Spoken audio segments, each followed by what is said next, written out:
Halo,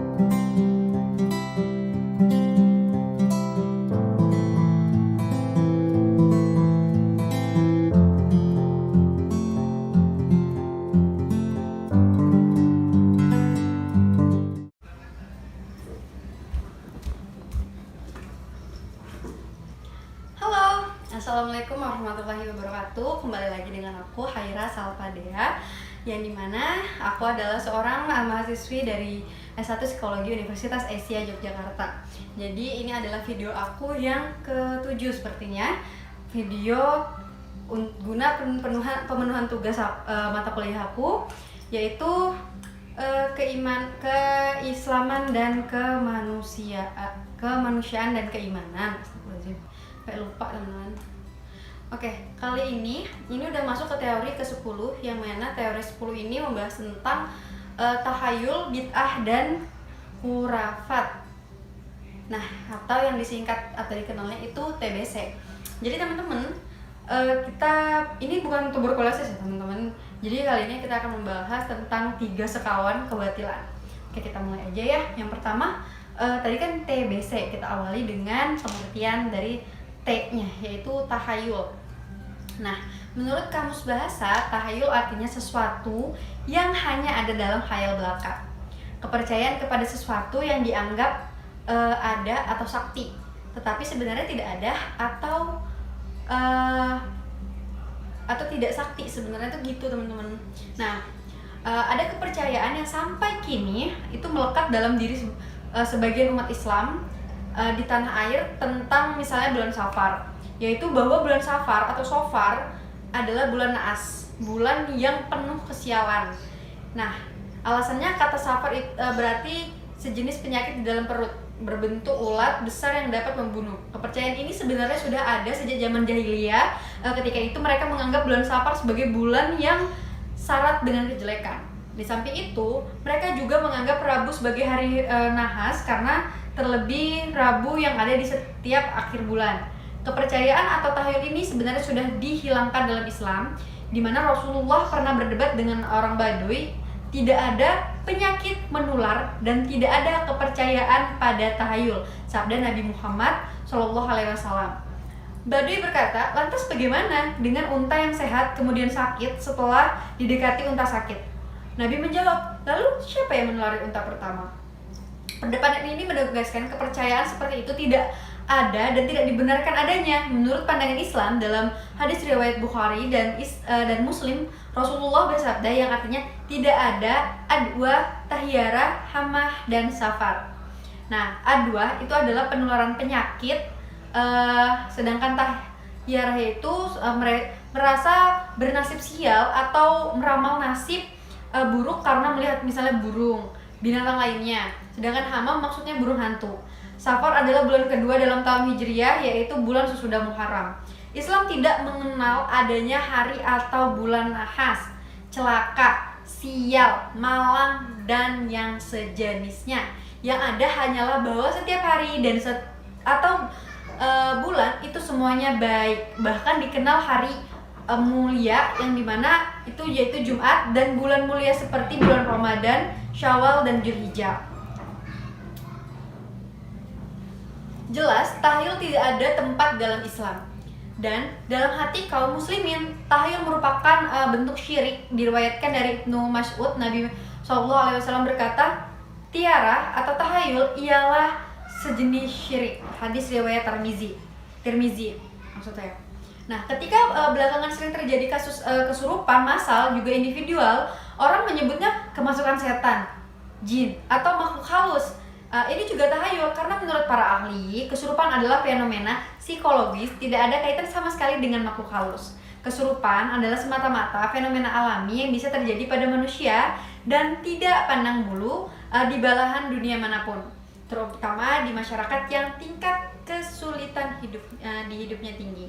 Fenomena kesurupan berkaitan dengan masalah stres hidup dan beban hidup masyarakat. Dalam masyarakat yang penuh ketidakpastian, kesulitan ekonomi yang sangat membebani para korban dan ketidakmenentuannya masa depan, turut andil bagian dan memperbesar terjadinya kesurupan massal itu sendiri.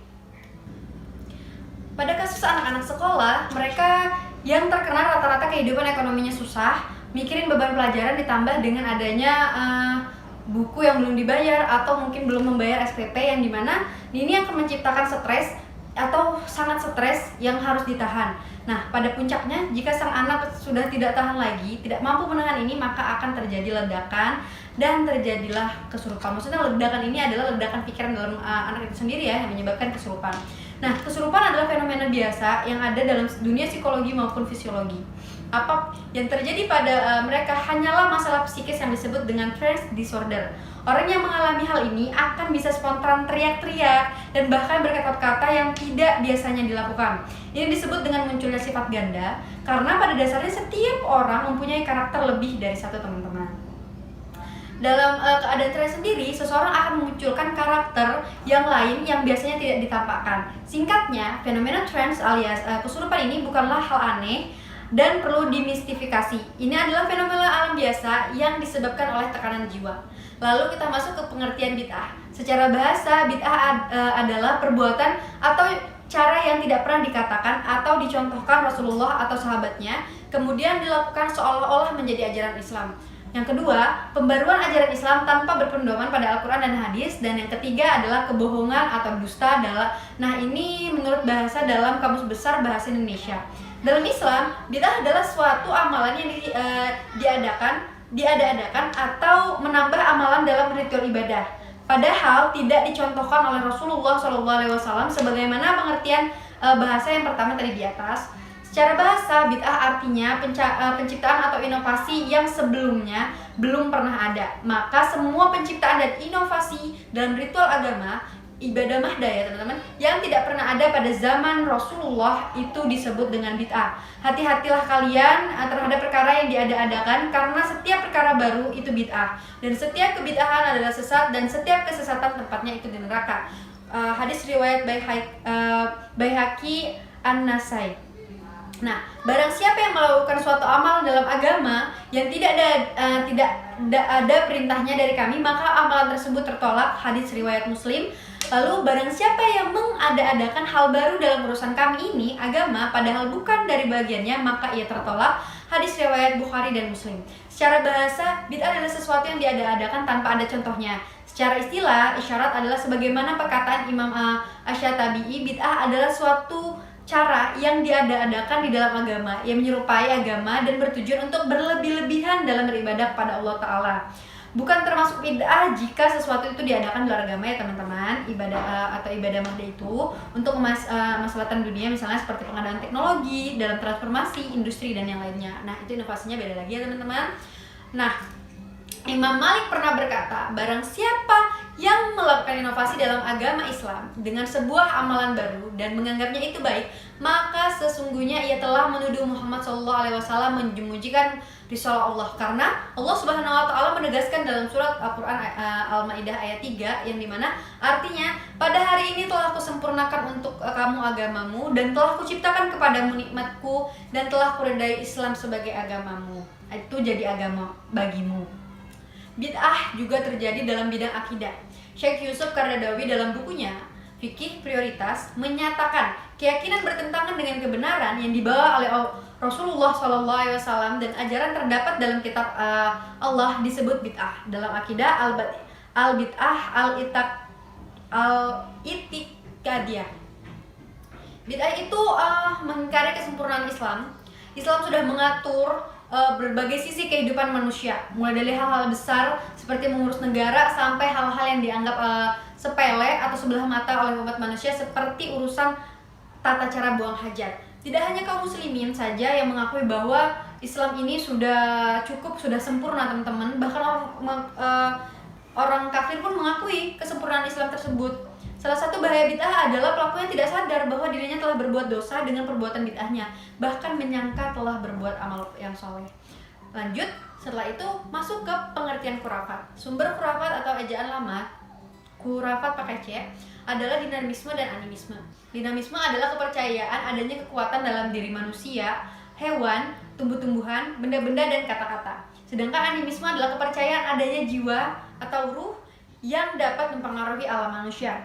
Khurafat diartikan sebagai cerita-cerita yang mempesonakan yang mencampur adukan dengan perkara dusta atau semua cerita rekaan yang atau hayalan. Ajaran-ajaran, pantangan, adat istiadat, ramalan-ramalan, pemujaan atau kepercayaan yang menyimpang dari ajaran Islam.